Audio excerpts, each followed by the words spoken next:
From two beautifully scenic and historic locations, the Hudson Valley, New York, and Willow, Alaska. This is the Sibe Vibe, brought to you by Dogworks Radio.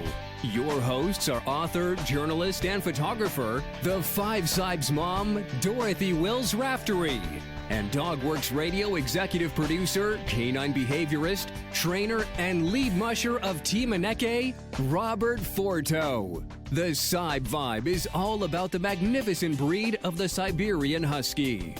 From training to grooming, and for those who show and breed. From parenting to playing and rescuing Huskies in need.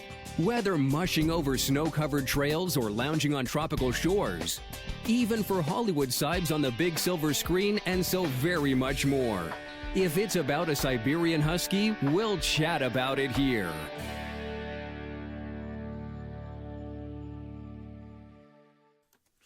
Hello and welcome, everybody. This is Robert Forto, and you're listening to the Sibe Vibe, and I am joined by my co-host, Dorothy Wills Raftery, calling in from the Hudson Valley area of New York. Dorothy, how's it going? Hi, Robert. It's going really well, thank you. We're finally having some beautiful weather here, as I think a lot of this part of the country is finally getting. And before we jump into today's show, I just want to offer congratulations to you. I know you're getting prepared to graduate, so we wish you all the best. Thank you. Now, today is a pretty exciting show. I mean, families and caregivers of Siberian Huskies all know just how much a Husky can shed. And if there are folks out there who are not familiar, trust me when I say they shed enough to create another whole dog from the fur. And this I know firsthand because I actually did just that for fun and shared a picture of it over on my FiveSibes Facebook page. So the question is, what can we do with all that fur? And did anyone ever hear about Siberwool? Well, on today's show, we're going to be hearing how to make some amazing hand-knit creations from spun husky fur with our guest, Cheryl Dawson, and she's the lead Siberwool spinner for the Save Our Siberians Cyberspace Rescue Fund, and that's SOS-SRF. She's also a volunteer board member and recording secretary and a Husky mom. Please check out our show's website page at dogworksradio.com/the-sibe-vibe, and you can read an extended bio on Cheryl and all of her talents and see how she first came to love Siberian Husky breed, and also you can check out a really cool video over there of her spinning. And I just want to point out this year, Robert, the SOS-SRF is celebrating their 20th anniversary. They formed in 1998 from a little group of Internet folks, former Sibernet members, and this organization has grown over the past 20 years to grant rescues well over $250,000 to help Huskies in need, and they just helped their 600th dog, and I think that's so amazing. And according to the SOS-SRF, it all started with the idea to spin Siberian fur into yarn, Siberwool, and auction off the resulting products. So that brings us to today's show and our very talented guest, Cheryl, who will be talking with us all about how she became interested in spinning, but also how she creates Siberwool. And Robert, there's some pretty warm and beautiful items from these husky fur-based yarn to create items that are sold to help the Huskies in need. Hello, Cheryl, and welcome to the Sibe Vibe. Hello, and thank you for inviting me. First, I want to say congratulations to you and everyone over at Save Our Siberians on your 20th anniversary. That is amazing work that you guys do. Well, thank you very much, and I have to thank you on behalf of all of our supporters as well. The 11 of us could not have done that without all the people that have donated to our auction, purchased from our auction, and simply donated and had faith in us. Absolutely, and I know I've received some nice tips from people who actually have, from rescues who have told me how you guys have helped them out, and it's really terrific. And if anyone wants to read more about them, please go over to the SOS-SRF.org website. Cheryl, I want to jump right in and talk about how long you've been knitting, and can you tell us how and why you first became interested in spinning? I've been knitting for well over 50 years. I started in college, and I just attended my 50th reunion last year, so it's over 50 years. Neat.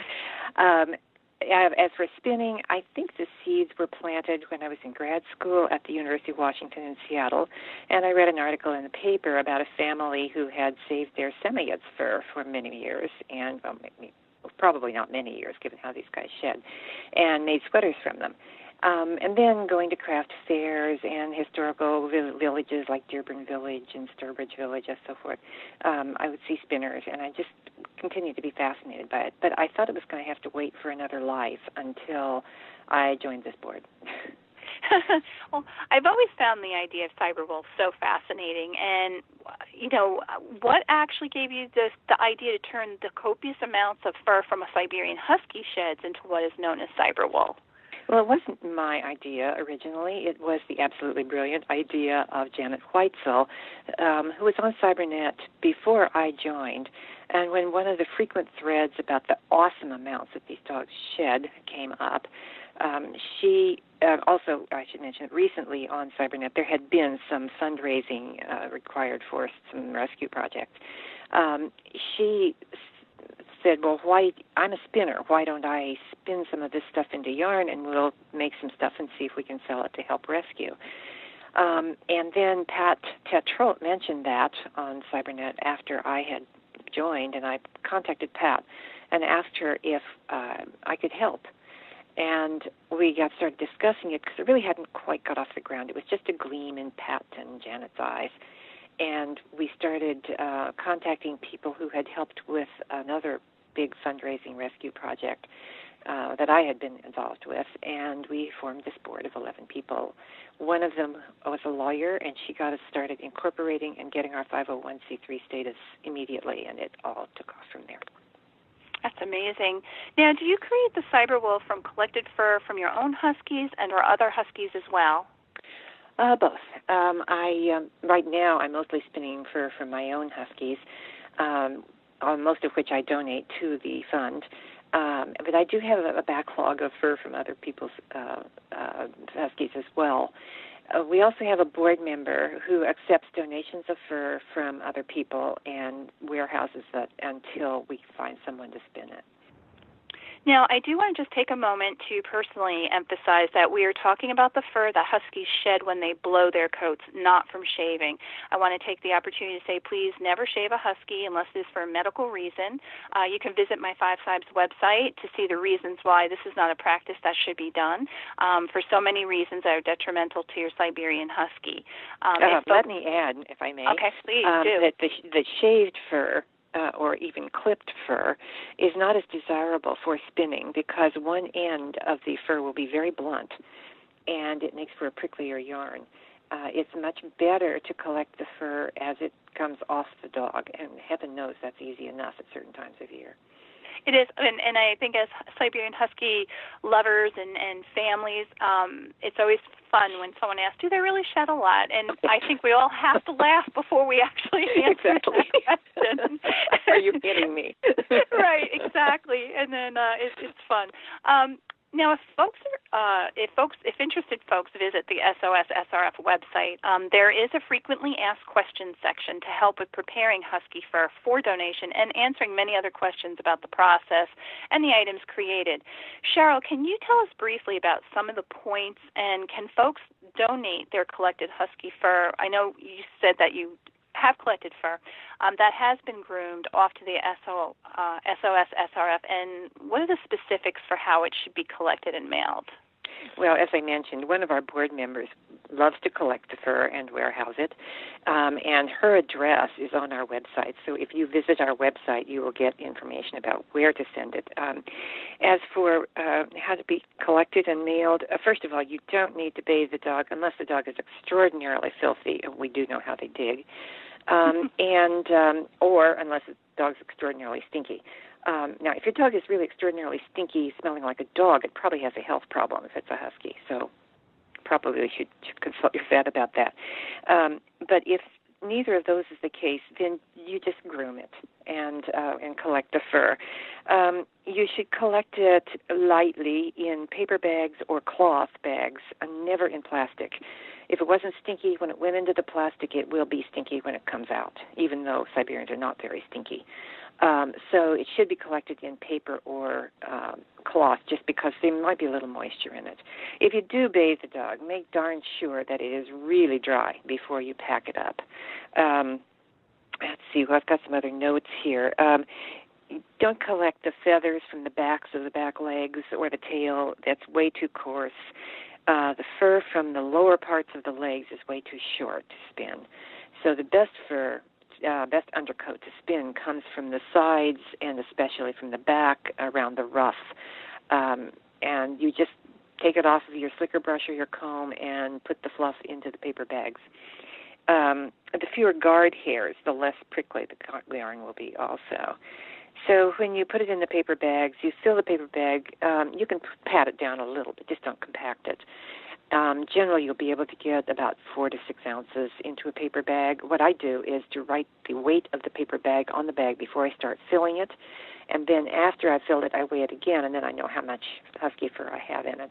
Then fold over the top, tape it shut, label it, and then if you're going to send it to us, put it in a box. Don't pack it down too hard when you put it into the box, and the address to send it is on our website.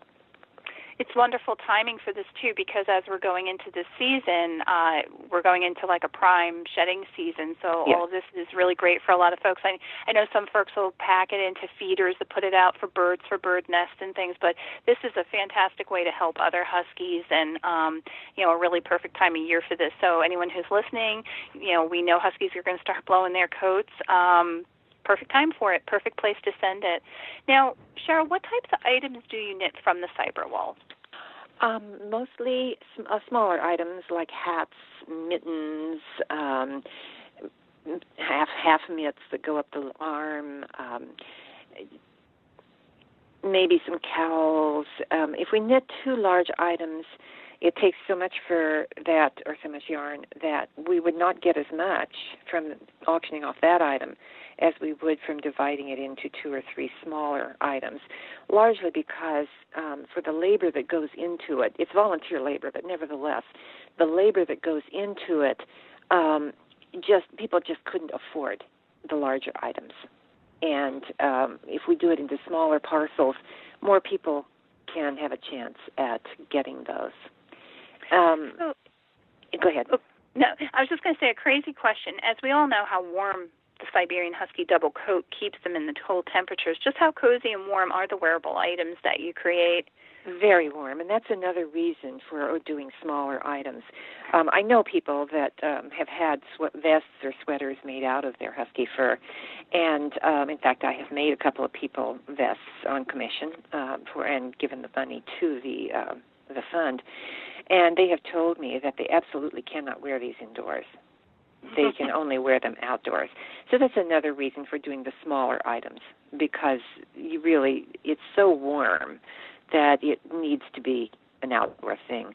The other thing is wool. We all know that wool is warm even when it gets wet, but husky fur doesn't accumulate moisture and doesn't sop up moisture the way wool does. So it stays even warmer in damp conditions than wool. So it really is ideally suited to cold weather conditions, and especially damp weather conditions. Now, I know you're really busy spinning and knitting the Siberwool for the SOS-SRF, but if someone has fur from their Siberian Husky and they would like to have it made into something personal for themselves or even into a skein of Siberwool so they can knit it themselves, do you have any suggestions on how they can go about doing that? Yes. I personally am so overwhelmed right now that I'm really not doing any spinning except to provide yarn for things made for the fund. But there are other people who do this for pay, and they will either provide the item that you want, or they will send you the yarn to knit yourself. One suggestion I do have, if you don't have very much, if you like only a few ounces, I've been contacted by people who've had dogs that have passed, and they only thought to save their fur in their last few months. So they might only have a couple of ounces. One thing that's awfully nice souvenir is a dream catcher. And so you can have it spun, and then there are people who will make it into something like a dream catcher, or some people will knit little memorial heart-shaped things that you can hang or just put in a shadow box yes. or something like that. Yes. How nice. Now, would they inquire from the website if they had a question for that? Or they can contact me through the website, and I have a list of people that will do that. Wonderful. I belong to a group on Ravelry that's devoted to spinning dog fur. And, wonderful. And so we have a list of people who are willing to spin dog fur. Now, Cheryl, can you briefly walk our listeners through the steps it takes you to prepare the collected shedded husky fur for spinning? As long as the fur is relatively clean, it really is not very hard to prepare it for spinning. It takes a lot less work than it does to prepare wool straight off the sheep. It doesn't need to be scoured to remove large amounts of lanolin or anything like that. I just take the paper bag and full of fur and spread out a newspaper, spread the fur on that newspaper, and spray it with a mixture of oil and water. And the reason for that is that this stuff is fluffy, and we all know how much Siberian hair we've breathed in over the course of owning these dogs. Spraying it with the oil and water keeps it from fluffing up and flying through the air and getting in my nose while I'm spinning it. I let it dry and then put it back in the bag and take it to the spinning wheel.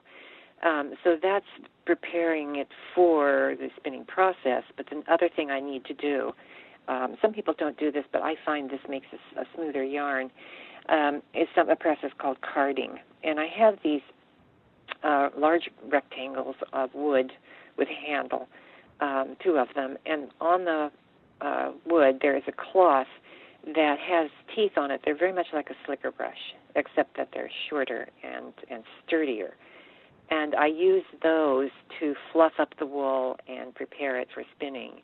I roll it off of those into long, fluffy rolls, probably about 10 to 12 inches long and very fluffy, like 2 or 3 inches in diameter. And that's what I apply to the spinning wheel. Now, how long a process is it to prepare the fur before it can actually be spun? The carding takes some time. Obviously, the working of the wool and the oil and water into the wool does not take very much time. I just do it and let it sit there and dry until the oil is all that's left. But the carding does take a little time. Now, how long of a process is it to spin, and how much husky fur does it take to, say, create a typical size skein of wool? It's there's where your time comes in. It's a trade-off. You don't have to scour it like you have to scour wool, sheep's wool, but the spinning takes quite a bit longer. The undercoat of the Siberian Husky is not that long a fiber, and so you can't do what we call a draw very consecutively with the husky fur like you can with the wool. It also has no barbs on it like sheep's wool does to help it to cling together. So it's really, you're only depending on the twist to hold it together. And so until you have got advanced enough in your spinning to do something we call long draw, it's very tedious. It's still tedious with the long draw, but not quite so bad. Now, as for how much husky fur it takes to make one typical skein, a typical skein, I don't know that there is a typical skein. It depends on if you're going by the ounce. Well, I will admit it. If you're going by the ounce, then 4 ounces of husky fur will produce 4 ounces of yarn, unless I have to take some out because it's too coarse or too short. But 4 ounces will produce 4 ounces. But how many yards it makes depends on how finely I spin it. So from 4 to 6 ounces of husky fur, which is about what you can usually pack into, I shouldn't say pack, but place into a paper bag, I usually get a skein of around 200 to 250 yards. Okay. Now, what is the natural color of Siberwool? Is it based on the dog's coat colors? Very much so. It is? Yeah. Okay. And then if you were to show me a skein of fur from one of my dogs, I could probably tell you exactly which dog that came from. The black and white dogs, the stark black and white, the really, really black and white, have a very dark undercoat. Normally it's a kind of a charcoal brown, and it gets even darker over the back. The dilute black and whites, even though they look black and white, but we know what we mean by dilute black and white, have a kind of a pearly gray undercoat that over the back it is still that kind of charcoal dark color. So if you don't blend it too much when you card it, you'll get a kind of a heathery looking yarn. Red and white's creamy, with some kind of apricot color from the back. And so it does vary a lot. I had one foster dog that was a beautiful little copper girl, and her undercoat was a very pretty pinkish tan. If we were a sheep, we'd call it a murret color.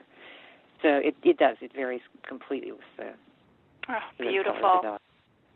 Now, if you're just tuning in, this is the Sibe Vibe on DogWorks Radio, and we're talking with Cheryl Dawson, Siberian Husky mom, dog trainer, lead Siberwool spinner for the Save Our Siberians Cyberspace Rescue Fund.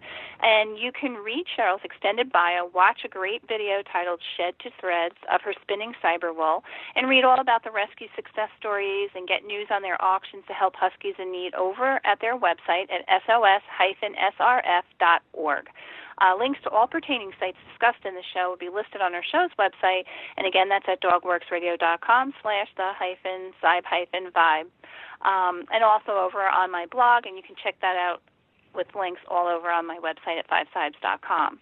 Now, Cheryl, what is your favorite part of the process? Grooming the Husky, preparing the spinning, or actual knitting the items, or maybe all of it?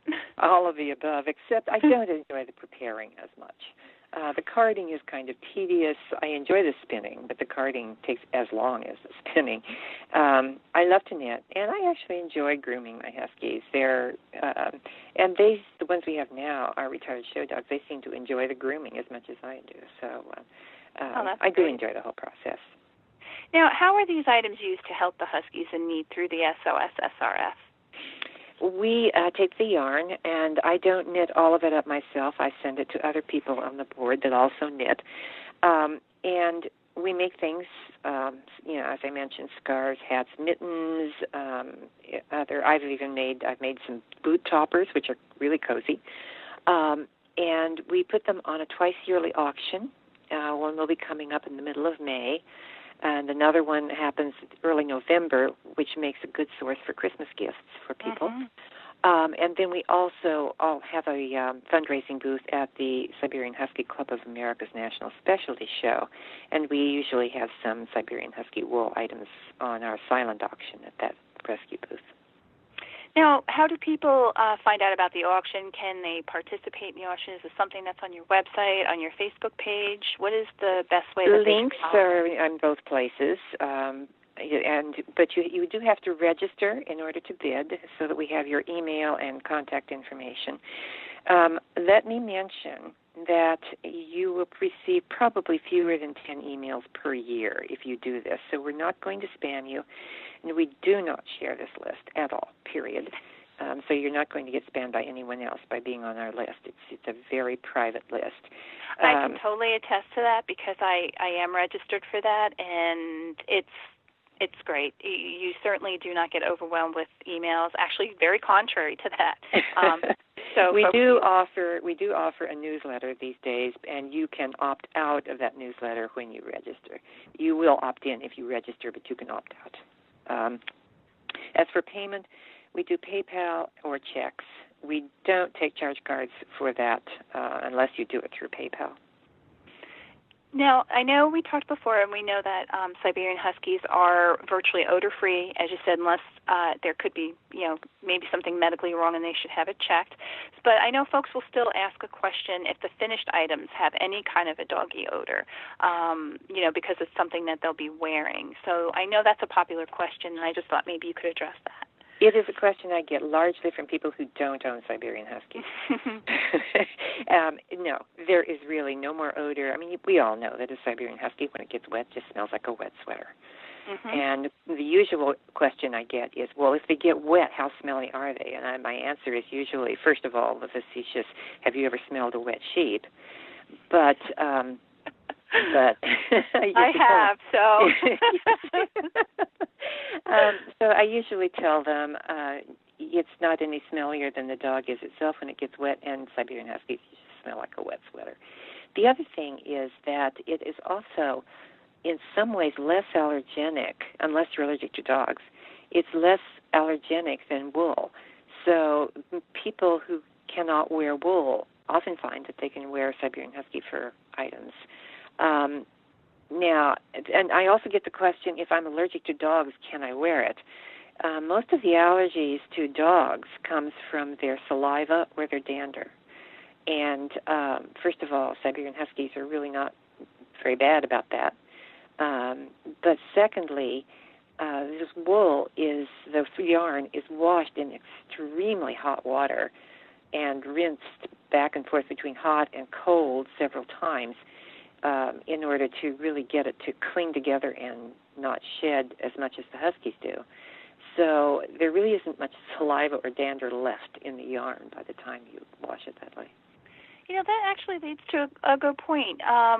Is there any sheds from the sweaters or the materials? There is a little bit. One of the things that I do is something I wouldn't dare do with wool, and that is to when I wash the yarn, I actually put it after washing it in with Dawn detergent, which is pH neutral. I actually put it in very hot water, and I take a little mini plunger to it, and I try to felt it just a little bit, and then shock it by going back and forth between hot water and cold water in order to keep the yarn from shedding. And it really does help to keep it from shedding. But yes, it does shed a little bit. Now, what is your most favorite item you've created so far from the Husky fur, and does it have a meaning for you? I think every item that I have is from one of my dogs. So I really love it as it is. It's special. But I had one dog that was really my heart dog. She was my companion dog. I had taken her to a companion dog title, AKC companion dog title. And I have a long, long scarf that was knitted from her fur. And it's so special every time I wrap that around my neck. Oh, it's like a hug. Like a hug. And she used to do that. She used to put her chin over my shoulder and give me a hug. And the other one that I really love is a hat that I made from the fur of a 15-year-old dog that we took in at age 15. Her master had cirrhosis of the liver and knew that he was going to die before she did. And she came to live with us for a couple of years, about a year and a half. And I groomed her and made a hat that I really, really liked from her fur. So every time I put it on my head, I think about Coco. Oh, that's wonderful.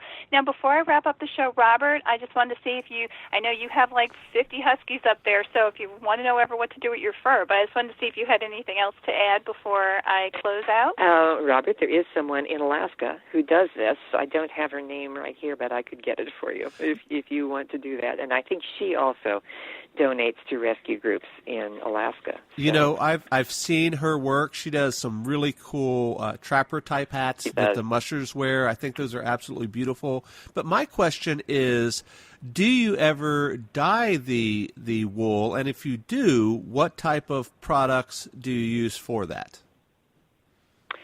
Dyeing the wool, I have not dyed them, except one of my other hobbies, and everyone goes, what, at this, is I use mushrooms to make dye baths. And I've tried it on Husky fur just because the mushroom dyes will only dye protein fibers. So I said, well, would it dye Husky fur? But I don't really want to dye it because it comes in such beautiful colors as it is. Right. And I think you'd lose the 90 Siberian-ness of it if you dyed it. You can get all kinds of beautiful dyed wool, so why dye the Siberian Husky fur? Right, for sure. That's all I have, Dorothy. I think it's an awesome way to raise funds for the rescue, and like she said, definitely a labor of love for sure to make products like this. Absolutely. And, Robert, I just want to add a footnote to today's story. My FiveSibes tale, Getting Healthy with Harley, Learning About Health and Fitness, the illustrated perennial fundraiser for the SOS-SRF. And for the remainder of 2018, I want to double my donation of $2 per book now for each book sold to the SOS-SRF in celebration of their 20th anniversary. Purchase the book there. There's also a link right through the SOS-SRF's website. And as I said, it's always a perennial one, but for this year I want to double it to $2 per book, so I hope folks will check that out. And thank you very much, Dorothy. We appreciate that. Absolutely. And Cheryl, you've been such an amazing talent, and I just love the idea of turning all that fur from Huskies, blown coats, into such wonderful 10 seconds. What a wonderful way for Husky families to kind of pay it forward and, help other Huskies in need. And I want to just thank you so much for being on the Sibe Vibe and sharing your story with us. My pleasure, Dorothy. Thank you for inviting me. And thank you, everyone, for tuning in to this episode of the Sibe Vibe. And remember, please, to share the link to the show that we'll be posting. And you can also listen to and download our shows from over on Apple Podcasts. So see you next month, everybody. Bye-bye. Thank you. Goodbye.